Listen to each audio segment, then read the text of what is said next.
Ándale, muy bien. Yo también me identifico con el niño del equipaje. Pero bueno, vamos a platicar este mediodía. Tenemos el gusto de recibir a la escritora Beatriz Rivas, que es autora de este libro, Voces en la Sombra. Estuve haciendo la investigación, el análisis.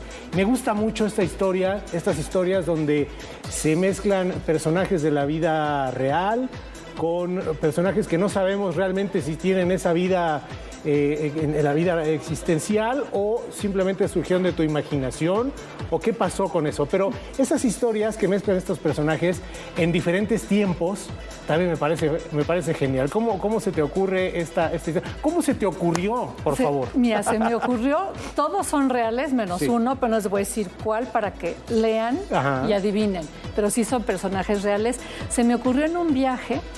Entré a un museo que me encanta, que es la Casa de Víctor Hugo, y vi al fondo un retrato al óleo de 1883 de una mujer muy mayor, con una mirada como tan triste, derrotada, melancólica. Llamó mucho mi atención. Dije, seguramente es Adele, la esposa de Víctor Hugo. Estamos en casa de Víctor Hugo. Y resulta que se llamaba Juliette Drouet y fue amante de Víctor Hugo durante 50 años. Caray. Entonces ahí sí dije, a ver, o sea, ¿qué mujer, o bueno, qué hombre vaya, aguantan 50 años viviendo en las sombras, viviendo escondidas, siendo amante pues, de un gran hombre?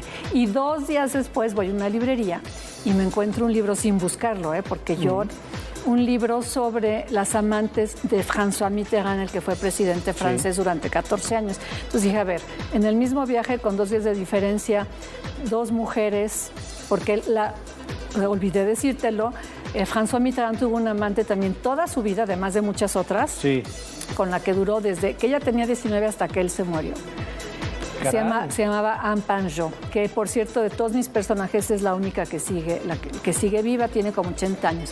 Entonces de pronto veo 2 mujeres con 2 historias similares de vivir escondidas en una relación prohibida y censurada, pero al lado de 2 hombres magníficos, porque Víctor Hugo era un gran escritor, pero aparte tenía otras muchísimas virtudes. Es impresionante la cultura, el amor por la vida, era un gran político también, era un hombre que lo que quería lo lograba. Eso. Y François Mitterrand también era, además de un gran político, un gran escritor. Conseguí todos sus diarios, todas sus cartas, la correspondencia que mantenía con su amante. Entonces dije, a ver, tengo 2 grandes historias de 2 grandes hombres, ni modo que no las escriba. Y bueno, este es el resultado. El resultado. ¿Y cómo se logra hilar estas historias de tal forma que tengan esta congruencia y que te mantenga todo el tiempo con el interés? Pues mira, como una película, me figura una película perfectamente editada, además. Efectivamente, es una gran pregunta porque precisamente después de haber investigado, leí más de 30 libros, dije, ahora, ¿cómo cuento 2 historias con 100 años de diferencia?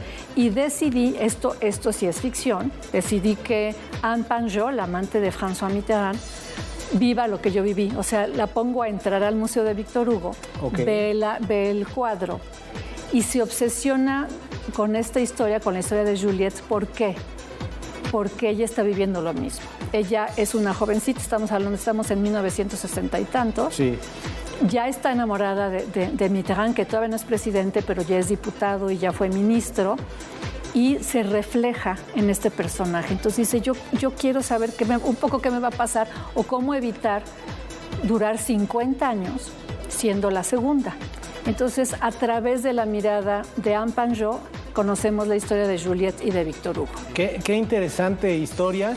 Y yo quisiera saber dónde se puede encontrar el libro. ¿Ya está a la venta? Está en todas las librerías. Creo que ya se está agotando. Ya me escribieron varios lectores que no lo encuentran. Pero bueno, esperemos que pronto lo vuelvan a resurtir.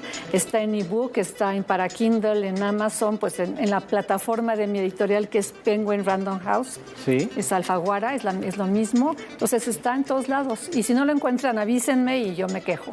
Exactamente. Y lo volvemos a escribir, ¿no? No, ¿verdad? Bueno, si me ayudas, va a 4 manos. Muy bien.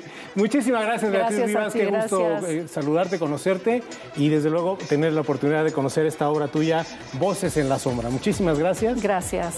Muchísimas gracias. Nosotros vamos a ir a un corte muy breve, regresamos con mucho más.